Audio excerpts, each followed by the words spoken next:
Bueno,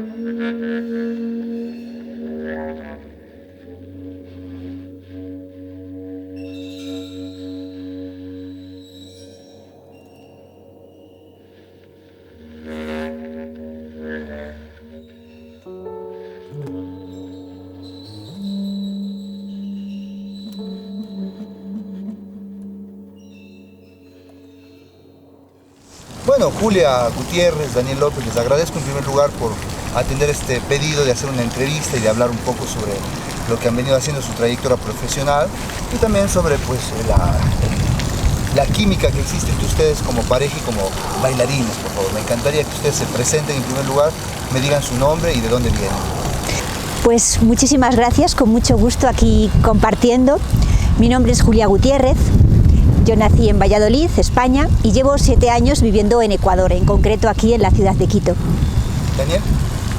Hola, mi nombre es Daniel López y soy ecuatoriano, quiteño, de toda la vida. Perfecto. Me gustaría iniciar esta entrevista haciendo un pequeño resumen de cómo era la infancia de cada uno. ¿Qué recuerdo tienen de esa infancia que ustedes vivieron? Y si esa infancia ya estuvo vinculada a lo que hacen ustedes ahora con el arte, la cultura y el baile, por supuesto. Por mi parte, puedo decir que sí, que yo desde pequeña tenía 2 sueños. El primero de ellos era ser escritora. Admiraba mucho la literatura, podía quedar en la cama por la noche leyendo y ahí me amanecía. Por un lado eso, y por el otro siempre me gustó mucho la danza como forma de expresión. Entonces también es verdad que desde pequeña ya empecé a seguir con distintas disciplinas, pues hice danza jazz, hice gimnasia rítmica y luego ya mucho más adelante, ya de jovencita, el tango, que es algo que me llegó pues por parte de mi abuela, que era fan de Carlos Gardel y bueno, siempre como que en casa se escuchaban ese tipo de cosas y siempre me llamó la atención. Daniel, por favor. Bueno, en mi caso, mi niñez ha sido como más de barrio y deportiva, ¿no? O sea, con los amigos del barrio jugando fútbol, o en la bicicleta, o corriendo, eso más bien ha sido mi infancia, ¿no? En cuanto a lo artístico viene más bien ya después, ¿no? Un poco pasada la adolescencia, y bueno, empieza el tema artístico. ¿Y tuviste influencia tú de tu familia, de tus padres, tal vez para ir por ese camino del arte y la cultura? No, en mi casa pues no, nadie es artista. Un poco de música, un poco de guitarra por un tío, ¿no? Un poco de ahí nada más, pero de ahí con respecto a no. Después con el tiempo me enteré un poco que una abuela mía sabía cantar en las fiestas, ¿no? Algo así. Pero de ahí no nada más artístico. Y en tu caso, Julia, ¿hubo siempre o tal vez hubo una influencia familiar para acercarte a este mundo de la danza y del arte? Pues de alguna manera sí. Ni mi abuela ni mi madre pudieron dedicarse a lo artístico. Y ambas cantaban, ambas bailaban, pero en aquel momento para las mujeres era algo que no estaba bien visto, lo de ser artista. Y mi madre, que cantaba, pues de hecho hasta quería presentarse lo que en su época era en algunos concursos de canto en la radio, pero no la dejaron. No la dejaron sus padres y bueno, pues ellas sí tenían ese ángel que podemos decir, ¿no? de lo que es el movimiento, de ser capaces de cantar y bailar, pero nunca lo pudieron llevar al terreno profesional, siempre todo quedó dentro de casa. Pero claro, eso es algo que también a uno le llega, porque yo las veía y me gustaba. ¿Te inspiraban? Sí, por supuesto. Claro. ¿Cuándo fue, tienes el recuerdo todavía en tu mente de cuándo fue la primera vez que tú bailaste? Pues frente a un público, digamos. Ante un público en el colegio. ¿Cómo fue esa Porque como me gustaba mucho bailar, pues yo siempre incentivaba a mis amigas. Tenía un par de amigas que eran mellizas y yo siempre las presionaba y en las fiestas del colegio y demás pues hacíamos una coreografía o hacíamos alguna que otra cosa y entonces pues ahí sí, claro, sí, esa fue la primera experiencia. Y en tu caso, Daniel, ¿cómo fue esa primera experiencia de acercarte a la danza o al baile? Igual, fue con un grupo de amigos que pertenecíamos a un club de atletismo y bueno, siempre tratábamos de hacer otras cosas, otras actividades. Pues cada vez que había una época como para festejar algo, Entonces organizábamos entre los grupos, y unos bailaban una cosa y otros bailaban otra cosa, otros hacían otro tipo de actividad. Entonces ahí fue el primer acercamiento con la danza. Luego de este primer acercamiento, tal vez visionaste en primera instancia de que te gustaba como algo a seguir o un propósito a perseguirlo. Claro que sí. ¿Qué es lo que te hizo en ti? ¿Qué causó en ti esa primera experiencia dancística? Bueno, lo primero es que la facilidad con que se me dio, ¿no? Entonces te encuentras que tienes una aptitud para eso y quieres empezar a desarrollarla. Entonces, claro, ahí fue como empezar a buscar qué hacer, a buscar cómo formarme o cómo continuar en este mundo de la danza. Claro. Y en tu caso, Julia, ¿qué es lo que activó en ti esta primera instancia de conocer la danza? Como mencionaba antes, siempre era algo que tenía ahí dentro, esas ganas de danzar como forma de expresarse o de liberarse. Y bueno, conforme va pasando el tiempo también uno lo ve desde otras perspectivas, ¿no? También dices, bueno, ahora también lo veo como una terapia, incluso se va transformando. No sabría decirte cuál es exactamente esa necesidad o en qué momento determinado decides que eso sí es para ti una profesión real, porque siempre este tipo de trabajos no se ven como una profesión real, ¿verdad? Entonces siempre tienes esa duda de, bueno, apostar por esto es complicado porque no me va a llegar a ningún sitio, porque siempre decimos que hay que dedicarse a otras cosas. Entonces lo tuve ahí apagado durante mucho tiempo y me dediqué más a esa otra faceta que hablaba antes, que era la de escribir. De hecho, soy periodista. Entonces, como también soy una persona un poco vergonzosa para hacer cosas en público, me pareció que era más fácil irme por el camino de la escritura, porque así nadie me tenía que ver. Bueno, pero llegó un momento en que eso cambió y tuve una posibilidad de llevar el tango a lo profesional, ya no solamente bailando para mí, por gusto. Y ahí me di cuenta de que sí era posible. Y el momento en el que sí pensé que merecía la pena hacerlo delante de otra gente, porque siempre parece que los que hacen las cosas delante de otra gente rayan en lo egocéntrico o en querer mostrarse o etcétera. Bueno, pues fue un momento en el que yo estaba bailando en una sala de Madrid donde daba clases, y cuando me quise dar cuenta había una señora pegada en el cristal de la sala, una señora muy mayor. Y le abro la puerta y me dice, es que me he emocionado viéndote porque eso me ha traído recuerdos de... Yo dije, aquí hay algo más profundo, que no es solo lo de mostrarse y decir, uff, estoy en lo mejor de mi vida y mira lo que estoy mostrando. No, hay algo más que es lo que toca las emociones de las personas. Y eso realmente sí que me llegó y dije, pues sí, merece la pena profundizar más en el terreno profesional y transmitir cosas a la gente.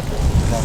Y en tu caso, Daniel, luego de esta primera experiencia, ¿cuál fue el proceso que tú intuías que debías seguir para perseguir a esto que te había gustado tanto?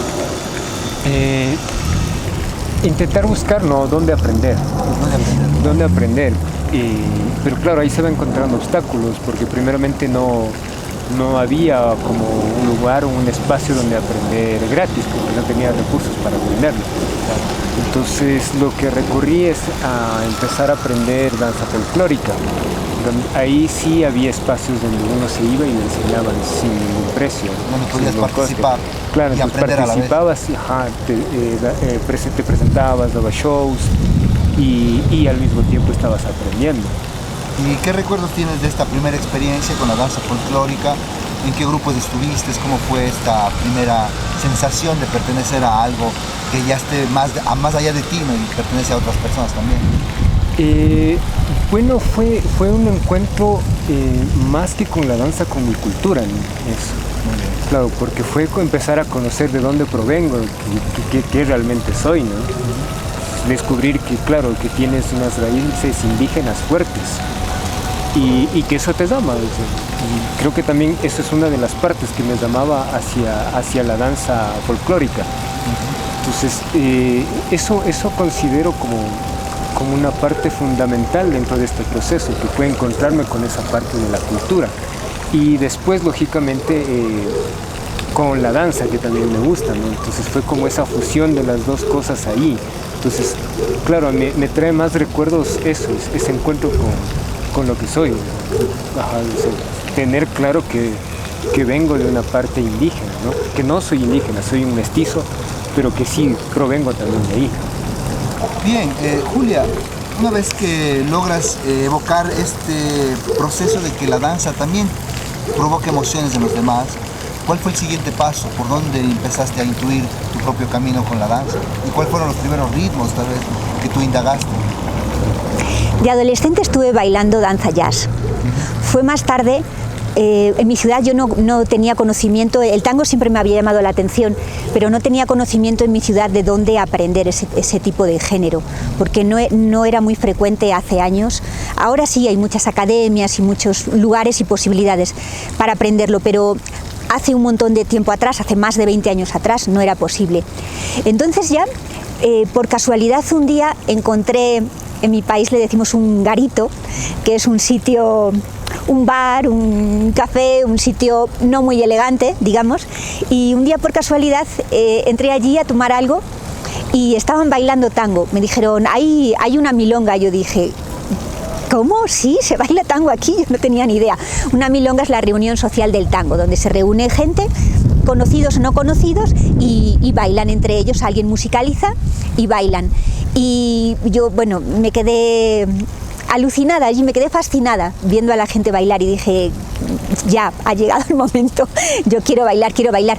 Entonces pude contactar, pude hablar con la persona que estaba dando clases en ese momento y ahí pude introducirme, pude empezar a tomar clases. Lo que pasa es que luego ahí ya tuve un paréntesis de bastante tiempo, estuve un tiempo bailándolo, no de forma profesional, y luego ya tuvieron que pasar unos cuantos años hasta que ya sí decidí seguir formándome, seguir avanzando, seguir escuchando. Sobre todo el tango requiere de mucha escucha, seguir escuchando muchos tipos de orquesta y bueno, y aprendiendo más y más, y luego también formándose uno solo, porque en el tango sí tienes que tomar clases con gente buena, con gente profesional, pero también tienes que indagar por tu cuenta, también tienes que seguir avanzando y experimentando.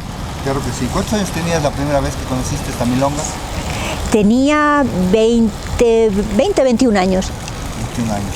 Daniel, una vez que indagas y profundizas en que existe una raíz cultural en ti que te evoca también danzar, ¿dónde se bifurca este camino? ¿Dónde empiezas tú a pensar, puedo ir más allá, puedo indagar en otras culturas a nivel dancístico? Bueno, parte de la invitación de una amiga que me invita a un grupo de danza mexicana. Y ahí es cuando descubro que puedo no solo hacerlo nacional, ¿no? Y ahí en este grupo pues empiezo a aprender danza clásica, danza contemporánea, además de la danza folclórica. Y ahí, claro, uno se da cuenta que tiene capacidades como para estar yéndose hacia otros lados. Claro. Ajá. Entonces, cuando descubriste estos otros lados, de alguna manera pudiste, digamos, fusionar el pensamiento que venía cultural ecuatoriano con las otras culturas, o fue más bien, soy ecuatoriano, pero también hago esto otro. O sea, tus raíces siempre están ahí.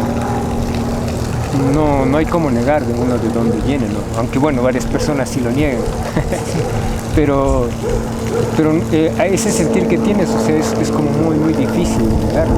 Entonces, indudablemente bailar algo ecuatoriano no va a tener el mismo sentimiento que bailar algo de otros países. Pero la emoción que causa el bailar, entonces también es otro tipo de descripción, ¿no? Es otro tipo de emoción, y eso ya va más allá de qué tipo de música sea. Cuando indagabas en estas emociones que te provocaba la danza, ¿pasaba lo mismo con la danza contemporánea? ¿Te provocó exactamente lo mismo? Y sabes que no. Yo tenía como un poco claro eso, porque la danza contemporánea, por ejemplo, me elevaba, o sea, es como que siempre me mandaba para arriba, ¿sí? Era siempre así. Pero en cambio la danza folclórica era como que siempre me asentaba a la tierra, o sea, es como que te conecta eso con la tierra. Entonces sí era como que había un poco eso de distinto. Muy bien. Julia, una vez que haces esta pausa, este paréntesis, digamos, desde que conoces la milonga, hasta retomar otra vez la idea de quiero esto, quiero integrarlo a mi vida. ¿Cuál fue lo que vino después? Bueno, la posibilidad de bailar con un compañero que sí se dedicaba al tango y que me empujó un poquito a presentarme y a mostrarme en público haciéndolo. Muy bien. ¿Cómo fue esa primera experiencia ya con un compañero de baile frente al público? Pues en mi caso siempre con mucho miedo, porque como decía antes, he sido una persona o soy una persona vergonzosa o tímida. Pero realmente me emocionaba y me gustaba tanto que, bueno, pues tuve que afrontar ese miedo para poder llevarlo a cabo. ¿Terminaste venciendo el miedo? Sí. Sí. Una vez que vences este miedo, tienes una pareja de baile, ¿qué es lo que el tango llena en ti? ¿Qué es lo que empieza el tango a reflejar en ti que puede comunicar mejor que otros ritmos u otras músicas? Sí, me produce una emoción muy profunda. Es algo inexplicable porque siempre, mismamente Daniel lo estaba mencionando, a él se siente ligado a su tierra y le transmite o le produce emociones la música, el folclore de su tierra. En mi caso, el tango es una mezcla de diferentes culturas, ¿no? Es una fusión de ritmos, pero muchas veces me preguntan que por qué no bailo flamenco. Pues me gusta el flamenco, lo admiro mucho, pero no me identifico de esa manera con el flamenco. El tango me llega a producir una emoción muy especial, internamente. Tal vez, una mezcla de emociones. Tal vez esa es la respuesta, ¿no? Que hay cierta música que a nosotros nos activa ciertos sentimientos y sobre todo la necesidad de movernos junto con esa música. Sí, es escucharlo y algo se mueve dentro y surgen diferentes emociones. A nivel de las líricas del tango, ¿tú cómo te ves en ese proceso de identificarte con la literatura del tango? No he indagado tanto en la literatura del tango, realmente. Pero sabes que son historias en sí mismas dramáticas. Sí, bueno, cada tango es una historia de vida, realmente. Siempre hay alguien que se va a poder identificar con una historia, incluso uno mismo se puede identificar con varias. Claro. Son historias, es la vida misma. Muy bien. Daniel, con todo este bagaje que empezaste a acumular y a experimentar entre la danza folclórica, la danza contemporánea, ¿qué venía después? ¿Querías seguir explorando y cómo llegaste al tango finalmente? Después de varios años de ya estar bailando me di cuenta por qué llegué al tango. Porque lo primero que me conectó fue una canción que yo escuché y que era el choclo, pero no era en versión tango, sino era en una versión electrónica. Entonces, claro, fue la primera vez que escuché ese bandoneón del choclo, fue en esta canción electrónica, pero nunca supe que era tango. Y después con el tiempo me di cuenta que era un tango. Y eso fue como que me llamó hacia allá. Y empecé a buscarlo para aprenderlo. Pero después con el tiempo, pasando los años, me di cuenta que ya venía desde la niñez. ¿Por qué? No es porque se escuchaba tango, o mis papás o mis abuelos escuchaban tango, no. Siempre han escuchado música nacional, pasillos. Eso ha sido como lo más tradicional que siempre he estado escuchando de niño. Como la banda sonora de tu casa. Claro, pero también siempre escuchaban mucha música romántica. Y se escuchaba mucho Julio Jaramillo. Entonces, dentro de esto, por ejemplo, se escuchaba mucho un grupo venezolano de música romántica que se llamaban Los Terrícolas. Y cantaban, por ejemplo, Nostalgias, pero en versión balada romántica. Pero y después con el tiempo, claro, me di cuenta, digo, mira, si esto del tango Nostalgias yo lo escuchaba de niño. Claro, y ahí me di cuenta que había esa conexión que ya venía desde ahí. Los valses de Julio Jaramillo, canta él muchos valses argentinos. Entonces, claro, y ahí te das cuenta, o sea, que lo vienes escuchando desde hace mucho tiempo atrás, que prácticamente de la niñez. Entonces, con el tiempo me di cuenta que estaba conectando en ese momento las cosas de la niñez que ya tenía como interiorizadas. ¿Y cómo fue esta primera experiencia del tango? ¿Con quién? ¿Conseguiste también una pareja? ¿Entraste en una academia? ¿Cómo fue? Yo empecé a buscar en dónde aprender aquí en Quito. Y no había, en ese entonces no había muchos espacios. Hoy por hoy hay muchos. hay muchos espacios, pero en ese entonces no había muchos.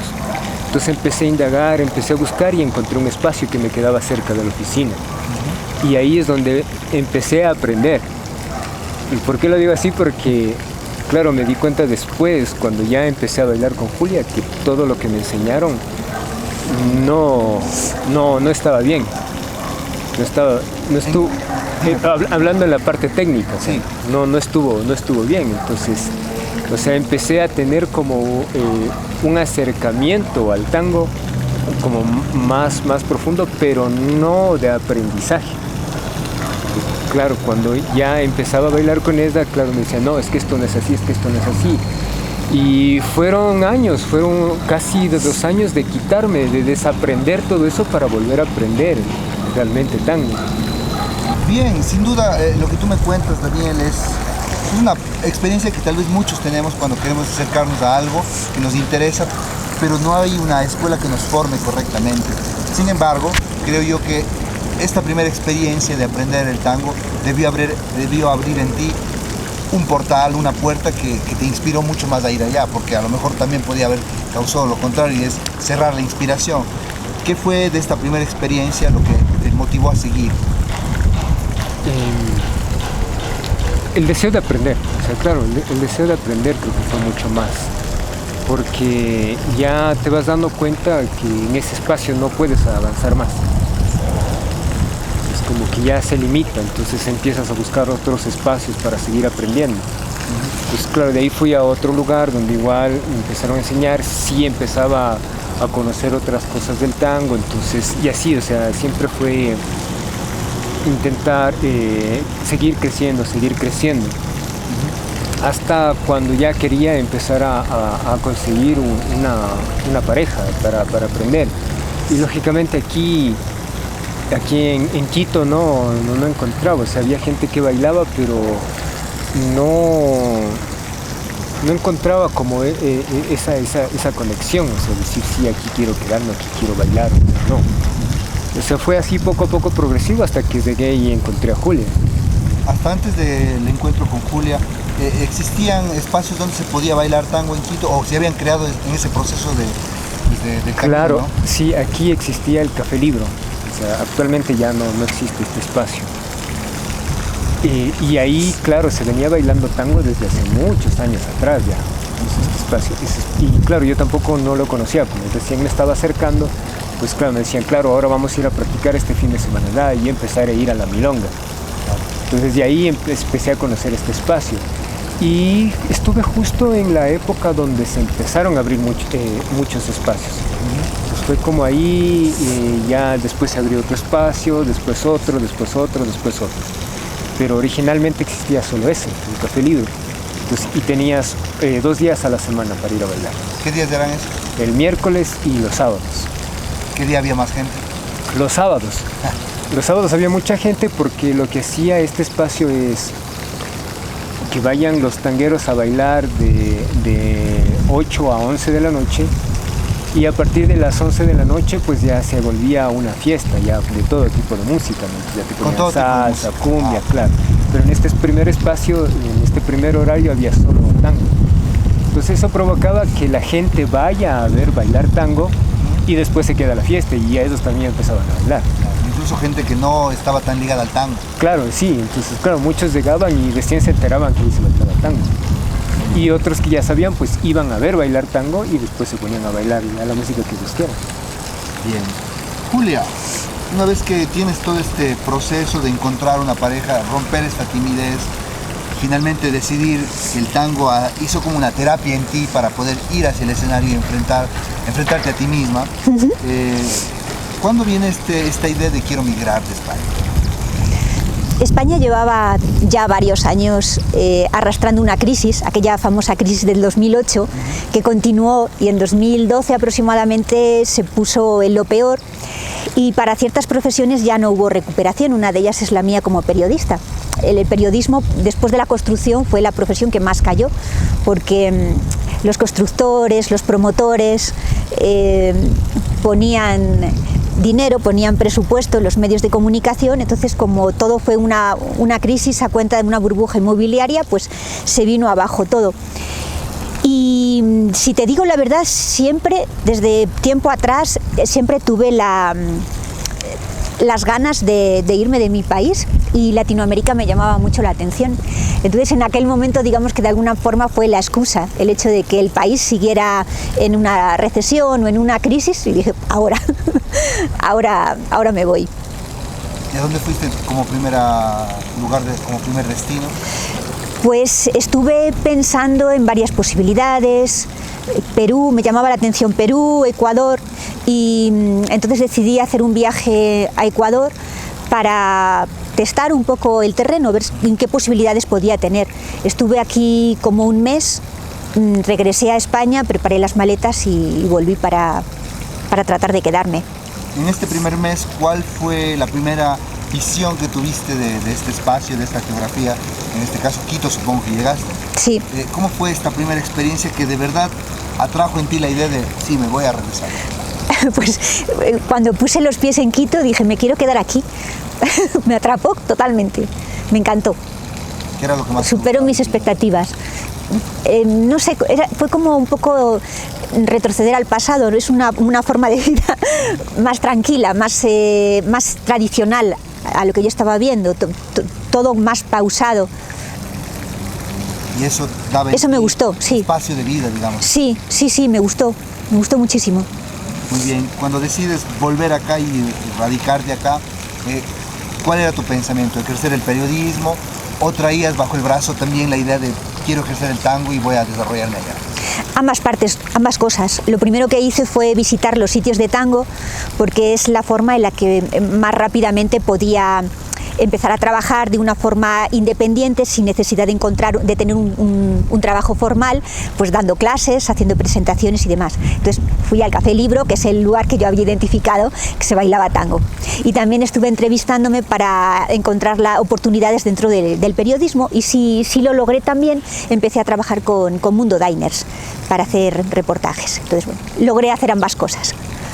Este momento ya supongo que llega el tiempo donde se conocieron ustedes. Me gustaría que me lo resuman, se lo recuerden, cómo fue ese primer encuentro entre ustedes y qué provocó ella. Vamos a ver si coincidimos. No, por favor, encantado. Pues nos conocimos en el Café Libro, como ya se habrá podido intuir.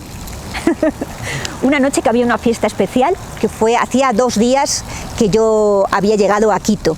La segunda vez, porque como digo, claro, estuve un mes, me regresé a España, pasé las Navidades allí y volví. Entonces llevaba 2 días aquí, estaba afónica, no podía ni siquiera hablar porque venía con un frío en la garganta del avión. Entonces creo que me comunicaba por señas y la gente no sabía de dónde era ni qué quería decir. Y bueno, pues aquí Daniel me invitó a bailar con lo que se dice un cabeceo, que es esta señal por parte del hombre. Y ese fue nuestro primer encuentro. ¿Se recuerdan qué tango fue el primero que bailaron? No. No recuerdo. No, qué tanda sería aquella. Muy bien. No. Daniel, ¿cómo fue tu visión de conocer a Julia? Pues es como que ves a una mujer despampanante que destaca de todas. Entonces dices, pues yo quiero bailar ahí, ¿no? Claro, entonces... Te volvió valiente, además. Pues sí, eso yo algún momento le conté. Por ejemplo, yo no soy de las personas como que va de una y así, ¿no? Es como que se reserva, primero investiga, mira, analiza. Eres cauteloso, digamos. Claro, sí. Pero en esa ocasión, pues no, o sea, fue como que bailemos y vamos ahí. Es inevitable preguntar para mí, en este primer encuentro de los dos bailando tango, teniendo en cuenta que tú venías de una experiencia en la cual sabías que tal vez habías aprendido tango, pero juntarte con ella, ¿cómo fue esto de, sintieron que cada uno tenía otro estilo? ¿Cómo fue? Claro, pues es como que tú eres un futbolista del barrio y te vas a jugar en la UEFA Champions League. Claro. Claro, y te vas a jugar con los súper profesionales, pues entonces te sientes ahí un poco perdido, ¿no? Claro. ¿Cómo fue para ti, Julia? ¿Sentiste la diferencia de estilos también? Sí, sentí una diferencia muy grande de estilo, Y ahí es cuando uno dice, bueno, me voy a olvidar de lo que sé y del estilo que tengo y voy a tratar de dejarme llevar y fluir, escuchar a la otra persona y que me transmita su conocimiento y bueno, y ver que se puede. Bueno, es la primera vez que yo entrevisto a una pareja, así que yo voy a indagar en otras cosas que nunca las he indagado. Como por ejemplo, ¿qué viene después? ¿Ustedes se conocen? ¿Tenían la sensación después de este primer encuentro de seguir bailando? ¿Cómo fue eso? Pues yo le propuse a Julia, eso te digo, es como fue eso que no acostumbro, o sea, que fue ese momento, o sea, y le dije directo, oye, bailemos. ¿Bailemos en el sentido de disfrutemos del baile o propongámonos como pareja de baile? Como pareja de baile. Eso, claro. fue la palabra o la frase fue, ¿quieres ser mi pareja de tango? Wow. Que es, Qué valentía. no, cuando alguien te dice, ¿quieres ser mi pareja o quieres ser mi novia? No, eso era otra cosa distinta. Claro. Porque también había una atracción entre nosotros, lógicamente, ¿no? Pero iba por separado. Wow. Iba por un lado lo emocional y por el otro lo dancístico. ¿Quieres ser mi pareja de tango? Pero es que si lo vemos en perspectiva, esa frase dijo todo. Explicaba todo, parecía, ¿no? No tendría por qué, pero sí. Claro, claro. No tendría por qué ser, pero sí lo fue. ¿Qué pasó después? ¿Cómo empezaron a indagarse entre ustedes este proceso de ahora, ok, queremos ser pareja de baile, pero necesitamos de alguna manera unificarnos en los estilos y volver, como tú dijiste, a reaprender? ¿Cómo fue este proceso? Para mí fue difícil, porque como te digo, o sea, uno empiezas a sentirte como un poco canchero, o sea, con la gente que está en tu entorno, pero si la gente que está en tu entorno tiene un nivel re básico, entonces, y tú empiezas a crecer un poquito más, pues también es como que sientes como que estás ya preparado, ¿no? Para ir a otro nivel, a otras ligas, pero cuando empecé a bailar con ella, pues te das cuenta que no sabes nada. Es como te digo, es estar jugando en el barrio y irte a jugar a Madrid, un Barcelona-Real Madrid. Claro. Claro, entonces, o sea, te sientes perdido, porque claro, es otro nivel, o sea, no hay otras palabras o no hay otra comparación. Entonces, claro, claro, que te empiecen a explicar y te empiezas a dar cuenta que en realidad no sabes nada. Cuando venía esta pedagogía de la enseñanza por parte de Julia, ¿tú sentías de alguna manera un ego latinoamericano de me cuesta, me resisto a que me tengas que enseñar? ¿O te abriste también como ser humano? No, la verdad sí, yo estuve siempre abierto a aprender. Sí. No, estuve muy abierto porque claro, si me decía yo, es que esto claro, me enseñaron así, claro, y resulta que no es así. Entonces, claro, no hubo tanto como... Hubo resistencia, digamos. Resistencia no, o sea, tal vez un poquito antes, como te digo, en el ego de que decía yo ya sé, ¿no? Pero claro, te das cuenta que no. Ahí tal vez un poquito de ego, pero al momento de aprender no, o sea, realmente, o sea, como sí quería aprender, sí quería mejorar, entonces pues sí, estaba muy abierto a aprender. Y Julia, ¿cómo llevaste tú ese proceso de volverte de alguna manera una madre de la pareja, de los dos en el campo de la danza? Con poca paciencia. Daniel no es una persona de ego, no es de estos bailarines o de estos artistas de ego. Él aceptaba muy bien todo y voy a explicar por qué dice él que pensaba que sabía y luego se dio cuenta de que no. Y la explicación de esto es que en muchas academias o en muchos sitios, en muchos centros de enseñanza, se enseña el tango por pasos, como se enseña, por ejemplo, los pasos de la salsa, y la gente aprende ciertos pasos. Y en el tango hay otra cuestión que es la técnica, que es a partir de ciertos movimientos sigues evolucionando y sigues avanzando. Y esto se hace a partir de los cambios de peso, para saber dónde tiene el peso el compañero y empezar a introducir a partir de ahí los movimientos, ¿no? Empezar a proponer. Entonces él había aprendido por pasos.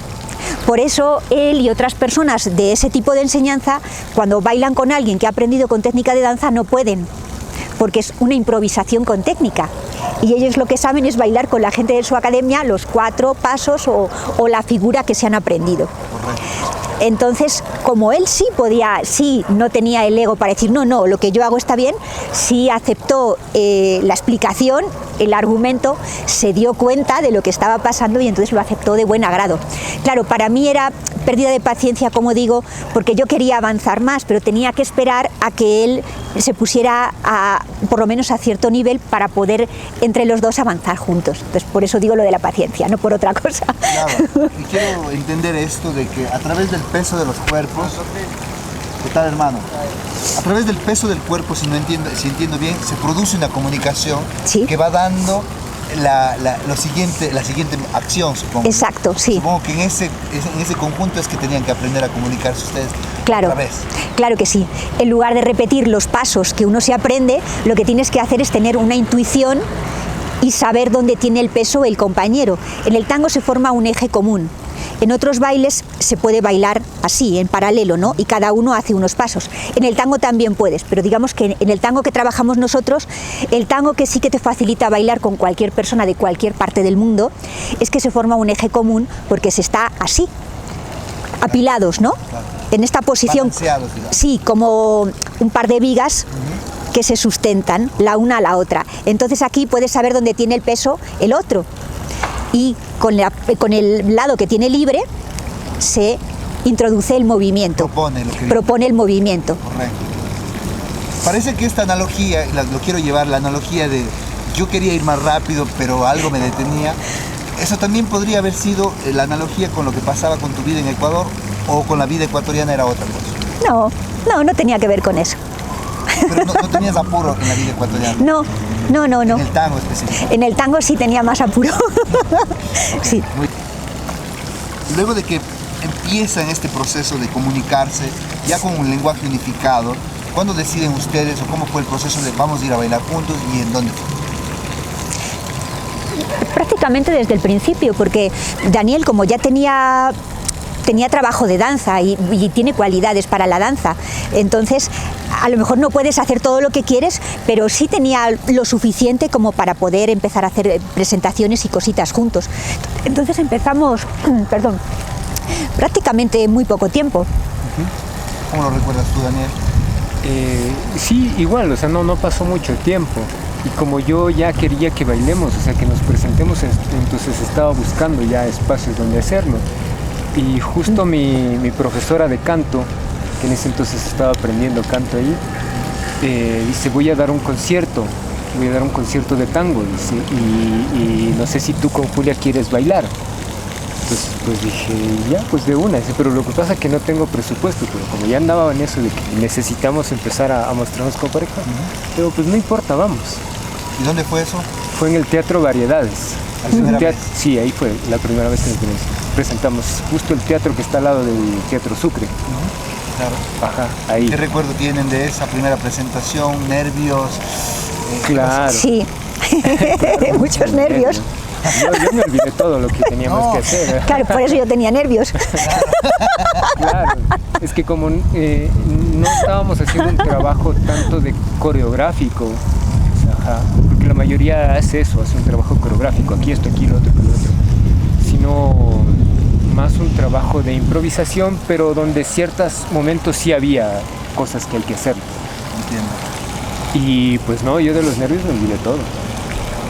Pero al final, esta primera experiencia les reafirmó que debían seguir. Claro, sí. Había que mejorar. Claro, sí. Claro que sí. Muy bien, ¿cuándo viene ¿cuándo se proponen decir, ok, somos una pareja, pero vamos más allá? Porque ustedes han creado ya un proyecto de esto, ¿no? ¿Cómo fue ese proceso de ir creando un proyecto ya a partir de que ustedes se fusionaban como bailarines? Con mucho ensayo, mucho trabajo personal, horas practicando y ensayando y probando cosas y viendo a qué estilo también nos adaptábamos más, porque bueno, pues cada pareja de baile tiene un estilo en el que encaja mejor y te puede gustar uno, pero tal vez tienes cualidades para hacer otro estilo y es mejor que vayas por ese camino porque es donde te vas a encontrar mucho más a gusto y vas a tener más que ofrecer. Entonces ahí averiguando también un poco en qué nos encontrábamos mejor. ¿Y cómo llegó el nombre Maleola o cómo empezó este proyecto de crear? ¿Para qué? ¿Con qué objetivo además? Maleola es un sobrenombre que yo me traje de Málaga. Claro, sí, nos hemos manejado con ese nombre, pero es el alias de Julia. Es un sobrenombre, es un alias, que me pusieron unas alumnas en Málaga, porque yo les insistía mucho en que juntaran los maleolos, que son estos huesecitos que están aquí en los tobillos, porque en el tango el máximo de la elegancia es pasar siempre con las piernas juntitas por los maleolos, no estar con las piernas abiertas. Entonces yo iba detrás de ellas, junta los maleolos, junta los maleolos. Y un día estoy llegando a clase y escucho, mira, ahí viene la maleola. Y dije,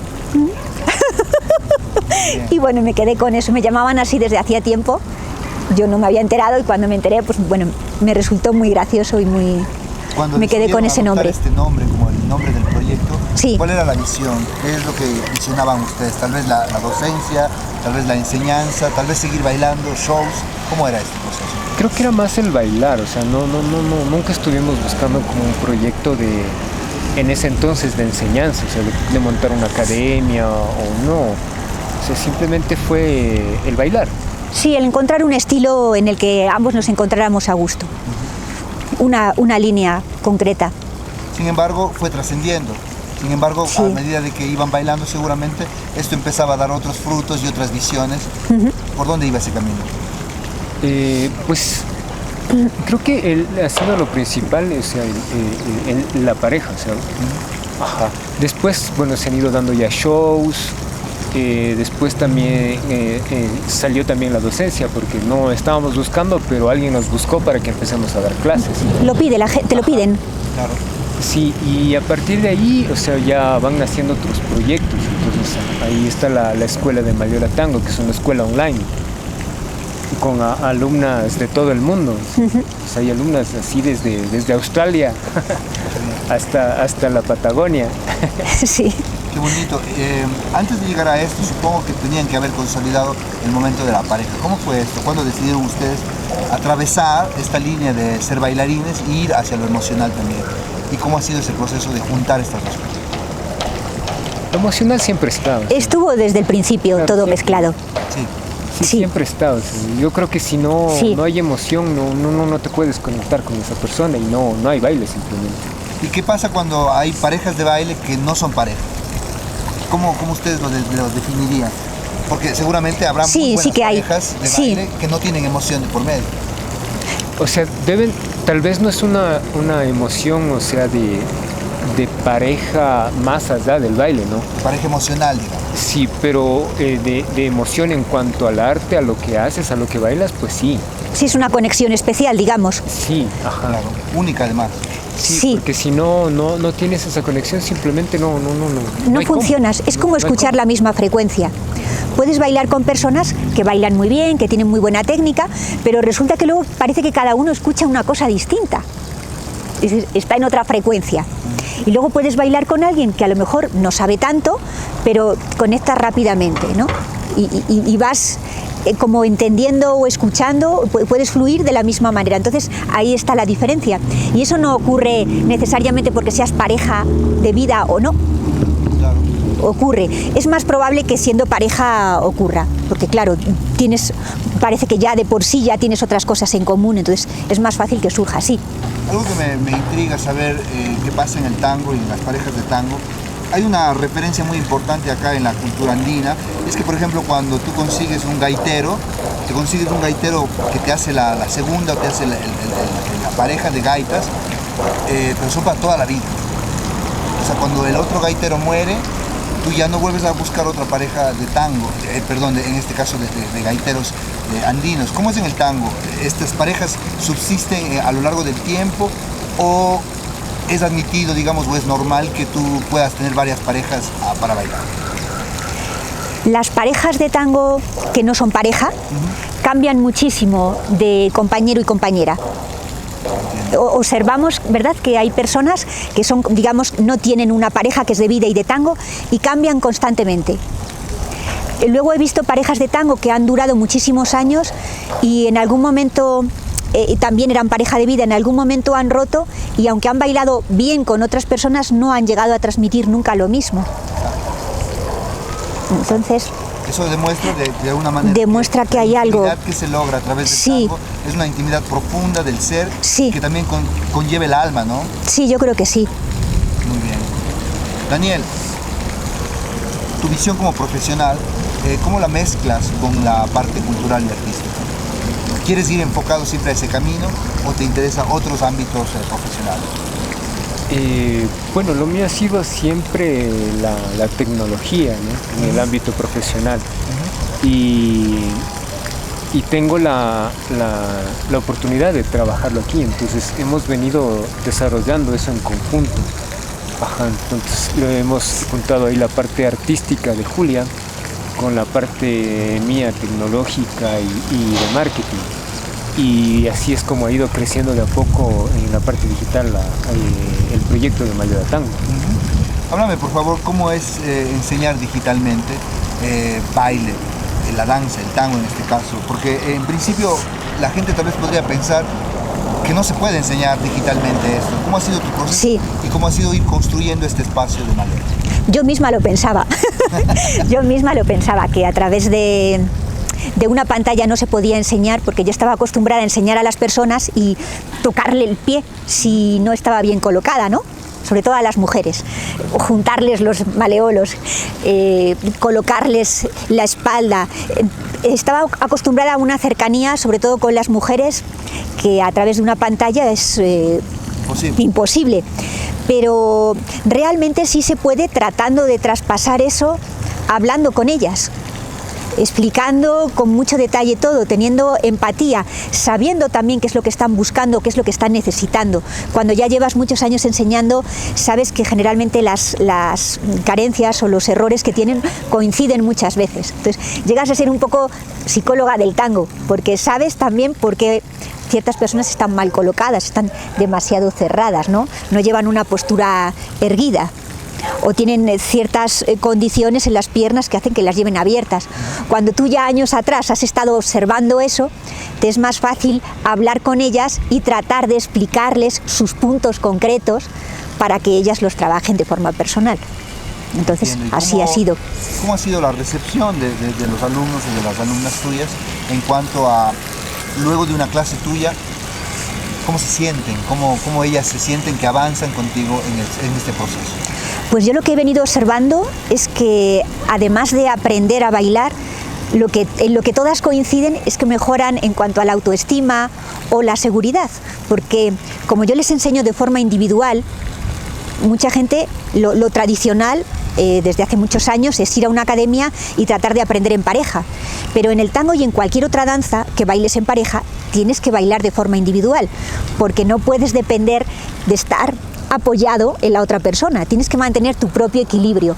Cuando ellas se dan cuenta de que pueden tener ese equilibrio y esa solvencia para ejecutar los pasos sin depender de otra persona, eso les da esa gran autoestima o esa gran seguridad de luego ir a un sitio de baile y que la gente quiera bailar con ellas, porque ya no son dependientes del otro, que es lo que hasta ahora se ha visto. Podríamos decir a grandes rasgos de que el tango, la danza en sí misma, no solo debería verse como una necesidad para profesionalizarse o ser bailarín, sino también como una forma terapéutica de entenderse a uno. Sí, claro que sí, y de mejorar esas cuestiones.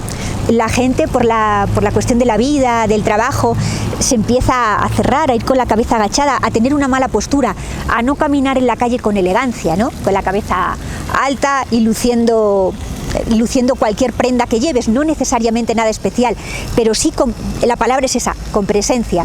La gente va así, ¿no?, cerrada por sus problemas, sus cosas, porque ya tienen muchos años, porque ya se les ha pasado esto, porque ya no tienen tiempo.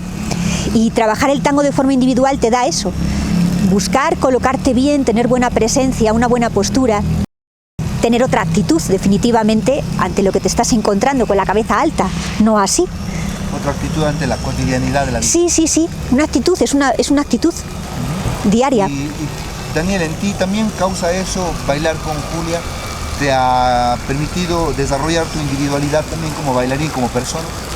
Claro, porque a partir de eso mismo, o sea, el hecho de empiezas a bailar y te das cuenta que no tienes la postura correcta.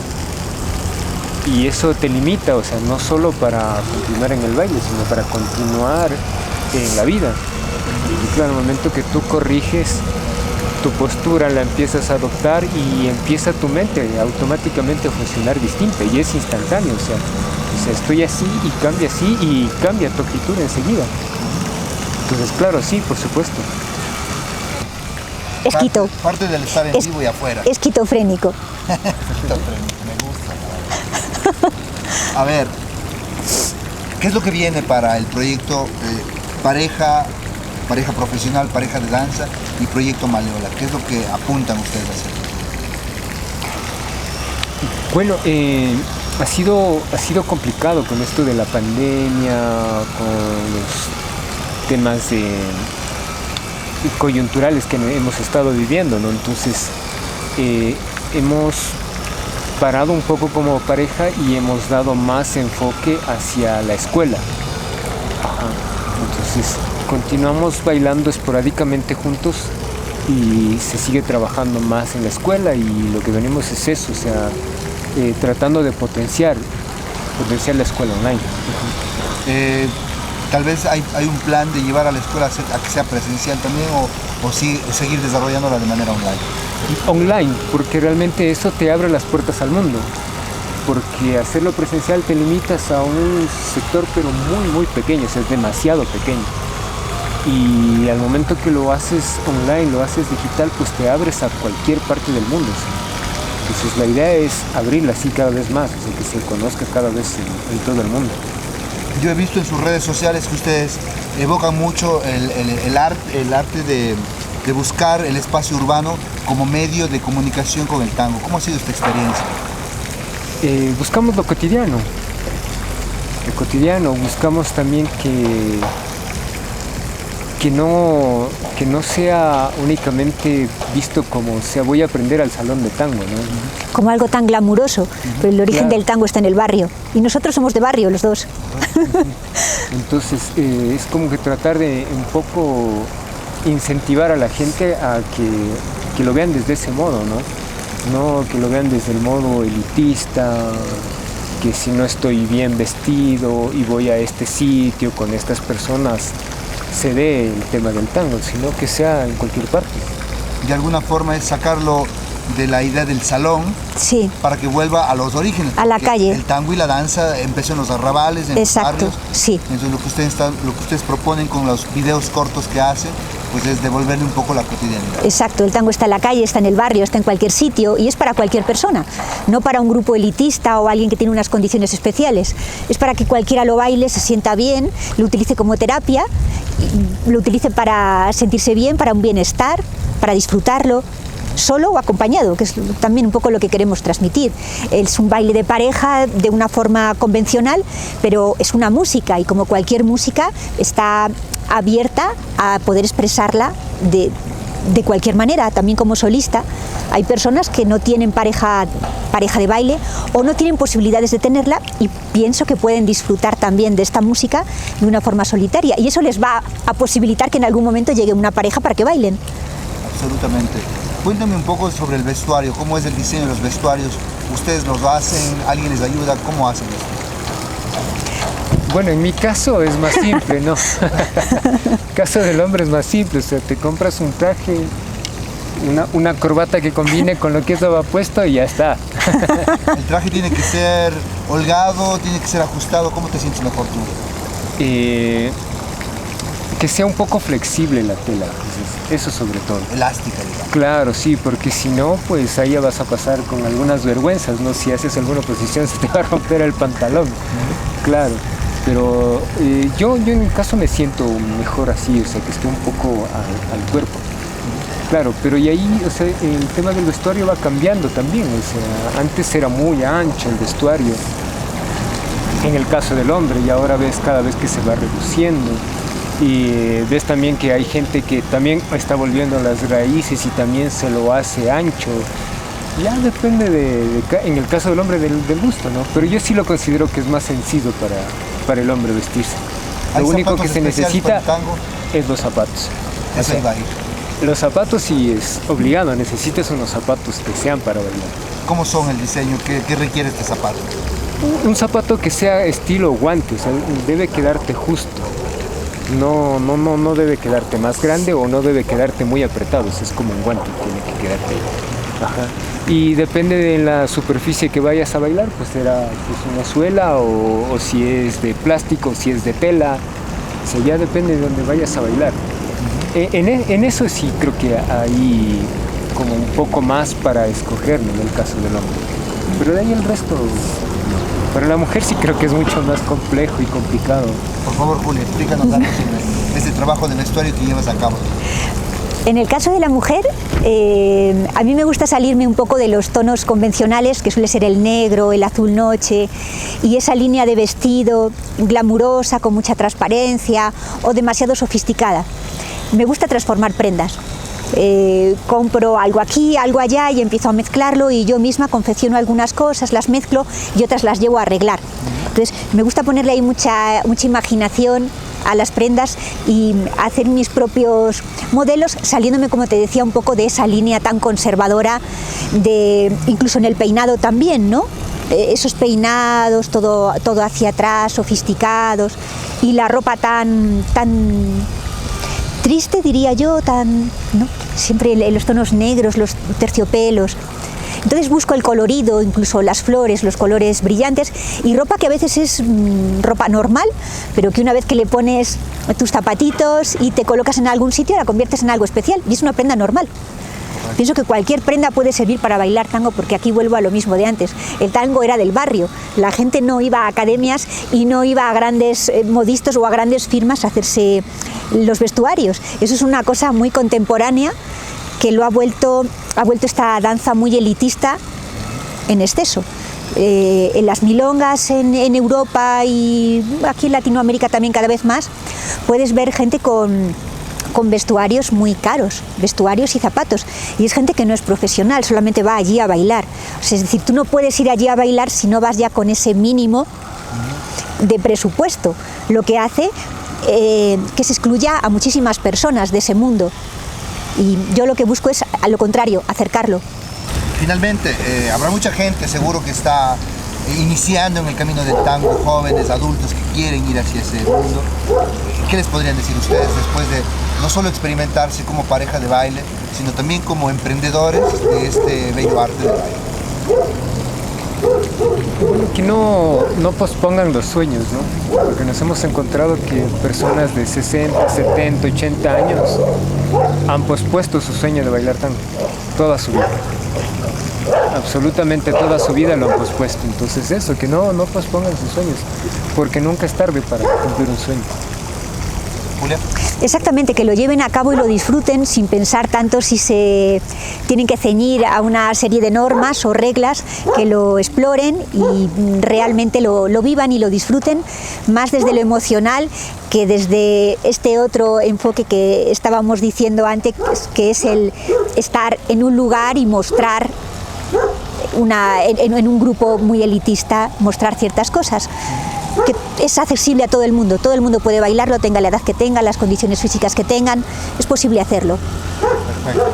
Pues no me queda más que agradecerles infinitamente por el tiempo, por la amabilidad, y pues espero que no sea la última vez que nos volvamos a ver para conversar sobre cómo avanza el proyecto Maleola, y además recordarles que las puertas de Hamburgo, Alemania están abiertas para que vengan, traigan su arte y por supuesto todas las propuestas creativas que ustedes tengan. Muchas gracias. Muchísimas gracias. Nos vamos a ver en más ocasiones, ojalá que sí.